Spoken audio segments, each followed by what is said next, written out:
3 ಗೆಳತಿಯರು ಮತ್ತು ಹಳ್ಳಿಯ ರಹಸ್ಯ. ಪಶ್ಚಿಮ ಘಟ್ಟದ ತಪ್ಪಲಿನಲ್ಲಿದ್ದ ದೇವರಹಳ್ಳಿ ಎಂಬ ಪುಟ್ಟ ಹಳ್ಳಿ ಪ್ರಕೃತಿಯ ಸೌಂದರ್ಯಕ್ಕೆ ಹೆಸರುವಾಸಿಯಾಗಿತ್ತು. ಹಸಿರು ಹೊಲಗಳು, ದೊಡ್ಡ ಆಲದ ಮರ, ಹಳೆಯ ಶಿವನ ದೇವಸ್ಥಾನ ಮತ್ತು ನೂರಾರು ವರ್ಷಗಳ ಇತಿಹಾಸವಿದ್ದ ಒಂದು ಬಾವಿ ಆ ಹಳ್ಳಿಯ ವಿಶೇಷವಾಗಿತ್ತು.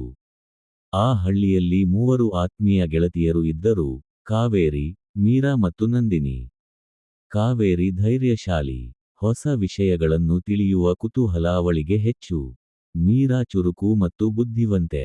ಯಾವುದೇ ಸಮಸ್ಯೆಗೆ ತಾಳ್ಮೆಯಿಂದ ಉತ್ತರ ಹುಡುಕುತ್ತಿದ್ದಳು. ನಂದಿನಿ ಹಾಸ್ಯಪ್ರಿಯಳು. ಎಲ್ಲರ ಮುಖದಲ್ಲೂ ನಗು ಮೂಡಿಸುವುದು ಅವಳಿಗೆ ಇಷ್ಟ. 3ರ ಸ್ನೇಹ ಹಳ್ಳಿಯಲ್ಲೇ ಪ್ರಸಿದ್ಧವಾಗಿತ್ತು. ಎಲ್ಲಿಗೆ ಹೋದರೂ ಒಟ್ಟಿಗೆ ಹೋಗುತ್ತಿದ್ದರು. ಒಂದು ಸಂಜೆ ಹಳ್ಳಿಯ ಹಿರಿಯರಾದ ರಾಮಣ್ಣ ತಾತ ಎಲ್ಲ ಮಕ್ಕಳನ್ನು ಕರೆದು ಒಂದು ಹಳೆಯ ಕಥೆ ಹೇಳಿದರು. ಈ ಹಳ್ಳಿಯಲ್ಲಿ ಒಂದು ರಹಸ್ಯವಿದೆ.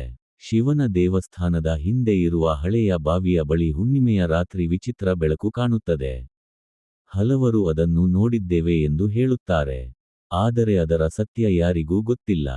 ಹಿರಿಯರು ಎಚ್ಚರಿಸಿದರು. ಭಯದಿಂದ ಅಲ್ಲ, ಆದರೆ ಒಬ್ಬರೇ ಅಲ್ಲಿಗೆ ಹೋಗಬೇಡಿ. ಆ ಮಾತು 3 ಗೆಳತಿಯರ ಮನಸ್ಸಿನಲ್ಲಿ ಉಳಿಯಿತು. ನಿಜವಾಗಿಯೂ ಅಲ್ಲಿ ಏನಾದರೂ ರಹಸ್ಯ ಇದೆಯೇ ಎಂದು ಕಾವೇರಿ ಕೇಳಿದಳು. ಅದನ್ನು ನಾವು ಕಂಡುಹಿಡಿಯಬೇಕು ಎಂದಳು ಮೀರಾ. ನಂದಿನಿ ನಕ್ಕು, ಮೊದಲು ಸತ್ಯ ಏನು ಅಂತ ನೋಡೋಣ. ಊರಿನ ಕಥೆಗಳನ್ನು ಹಾಗೆಯೇ ನಂಬಬಾರದು ಎಂದಳು. ಮುಂದಿನ ಹುಣ್ಣಿಮೆಯ ರಾತ್ರಿ ಅವರು ತಮ್ಮ ಕುಟುಂಬದವರಿಗೆ ತಿಳಿಸಿ, ಗ್ರಾಮದ 2 ಹಿರಿಯರ ಅನುಮತಿಯೊಂದಿಗೆ ದೇವಸ್ಥಾನದ ಕಡೆಗೆ ಹೋದರು. ಅವರ ಜೊತೆ ಒಂದು ಲ್ಯಾಂಟರ್ನ್, ನೀರಿನ ಬಾಟಲಿ ಮತ್ತು ಹಗ್ಗವೂ ಇತ್ತು. ರಾತ್ರಿ ಶಾಂತವಾಗಿತ್ತು. ದೂರದಲ್ಲಿ ಜೇಡರ ಸದ್ದು ಮಾತ್ರ ಕೇಳುತ್ತಿತ್ತು. ಅವರು ಬಾವಿಯ ಬಳಿ ತಲುಪಿದಾಗ ನಿಜವಾಗಿಯೂ ಮೃದುವಾದ ಬೆಳಕು ಕಾಣಿಸಿತು. ನಂದಿನಿ ಸ್ವಲ್ಪ ಹೆದರಿದಳು. ಇದೇನಾ ಜನ ಹೇಳುವ ಬೆಳಕು? ಮೀರಾ ಗಮನದಿಂದ ನೋಡಿದಳು. ಆತುರಪಡಬೇಡಿ, ಹತ್ತಿರ ಹೋಗಿ ನೋಡೋಣ. ಅವರು ನಿಧಾನವಾಗಿ ಮುಂದೆ ನಡೆದರು. ಹತ್ತಿರ ಹೋದಾಗ ಬೆಳಕು ಕಾಣೆಯಾಗುತ್ತಿತ್ತು. ದೂರ ಸರಿದಾಗ ಮತ್ತೆ ಕಾಣಿಸುತ್ತಿತ್ತು. ಕಾವೇರಿ ಹೇಳಿದಳು, ಇದು ಯಾವುದೋ ಪ್ರಕೃತಿಯ ಕಾರಣ ಇರಬೇಕು. ಅಷ್ಟರಲ್ಲಿ ಅವರಿಗೆ ಒಂದು ಸಣ್ಣ ದಾರಿ ಕಂಡಿತು. ಆ ದಾರಿಯಲ್ಲಿ ನಡೆದು ಹೋದಾಗ ಹಳೆಯ ಕಲ್ಲಿನ ಮಂಟಪ ಸಿಕ್ಕಿತು.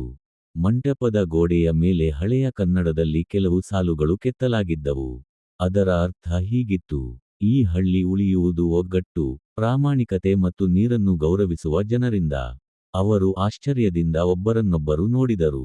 ಅಷ್ಟರಲ್ಲಿ ರಾಮಣ್ಣ ತಾತ ಅಲ್ಲಿಗೆ ಬಂದರು. ನಿಮಗೆ ರಹಸ್ಯ ಸಿಕ್ಕಿತೆ ಎಂದು ನಗುತ್ತಾ ಕೇಳಿದರು. ತಾತ, ಇದು ಭೂತದ ಕಥೆಯಲ್ಲವೇ ಎಂದು ನಂದಿನಿ ಕೇಳಿದಳು.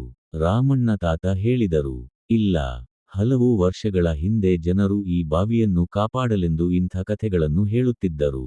ಜನರು ಭಯದಿಂದಲಾದರೂ ಬಾವಿಯ ಬಳಿ ಕಸ ಹಾಕುತ್ತಿರಲಿಲ್ಲ. ಕಾಲ ಕಳೆದಂತೆ ಕಥೆಯ ಕಾರಣ ಮರೆತು ಭೂತದ ಕಥೆ ಮಾತ್ರ ಉಳಿಯಿತು. ಮೀರಾ ಮತ್ತೆ ಆ ಬೆಳಕಿನ ಬಗ್ಗೆ ಕೇಳಿದಳು. ತಾತ ವಿವರಿಸಿದರು. ಹುಣ್ಣಿಮೆಯ ಬೆಳಕು, ಬಾವಿಯ ನೀರು ಮತ್ತು ಅಲ್ಲಿರುವ ಬಿಳಿ ಕಲ್ಲುಗಳ ಪ್ರತಿಫಲನದಿಂದ ಆ ಬೆಳಕು ಕಾಣುತ್ತದೆ. ಅದು ಪ್ರಕೃತಿಯ ಅದ್ಭುತ. 3 ಸಂತೋಷಪಟ್ಟರು. ಮರುದಿನ ಗ್ರಾಮಸಭೆಯಲ್ಲಿ ಅವರು ತಮ್ಮ ಅನುಭವವನ್ನು ಎಲ್ಲರಿಗೂ ಹೇಳಿದರು.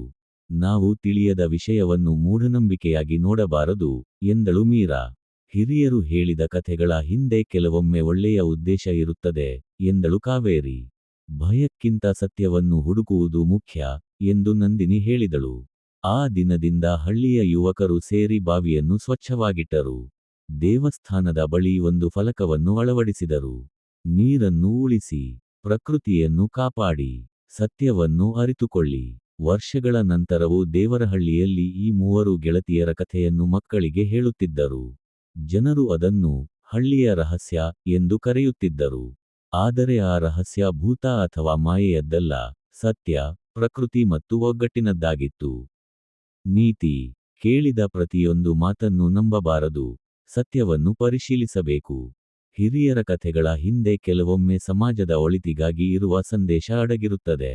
ಧೈರ್ಯ, ಸ್ನೇಹ ಮತ್ತು ಬುದ್ಧಿವಂತಿಕೆ ಇದ್ದರೆ ಯಾವುದೇ ರಹಸ್ಯದ ಸತ್ಯವನ್ನು ಕಂಡುಹಿಡಿಯಬಹುದು.